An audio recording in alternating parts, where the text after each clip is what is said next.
শুনছেন এটা একটা আমল না? ওয়াজ শুনলে আমল নামায় সওয়াব লেখা হবে না ইনশাআল্লাহ? এটা কিয়ামতের ময়দানে আমল নামায় সবচেয়ে ভারী হবে না। কোরআন তেলাওয়াত করলে আমল নামায় সবচেয়ে ভারী হবে সেটা না। কিয়ামতের দিন আমল গণা হবে না মাপা হবে? কথা বলেন। কিয়ামতের দিন মানুষের আমল গণা হবে না মাপা হবে? মাপা হবে। তাহলে মাপা হলে যে আমলের ওজন সবচেয়ে বেশি হবে সে আমলের মূল্য সবচাইতে বেশি। কোনটা সেটা?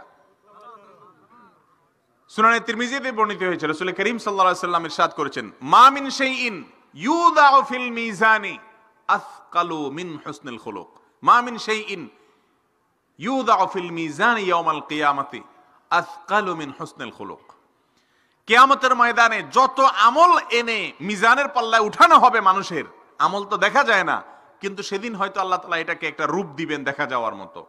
যত আমল আছে, তাসবিহ পড়া, তাহলিল পড়া, জিকির আজকার করা, কোরআন তেলাওয়াত করা, নফল নামাজ পড়া, নফল দান করা, নফল সদকা করা, এই সবগুলোকে যখন রাখা হবে, একটা আমল বান্দার আমল নামাতে সবচেয়ে মিজানের পাল্লাতে সবচেয়ে ভারী হবে, ওয়েটফুল হবে, তার নাম হলো সুন্দর আচরণ, সুন্দর ব্যবহার। যার আচরণ যত সুন্দর তার আমল নামা তত ভারী হবে, তার মিজানের পাল্লা নেক আমলের পাল্লা তত ভারী হবে।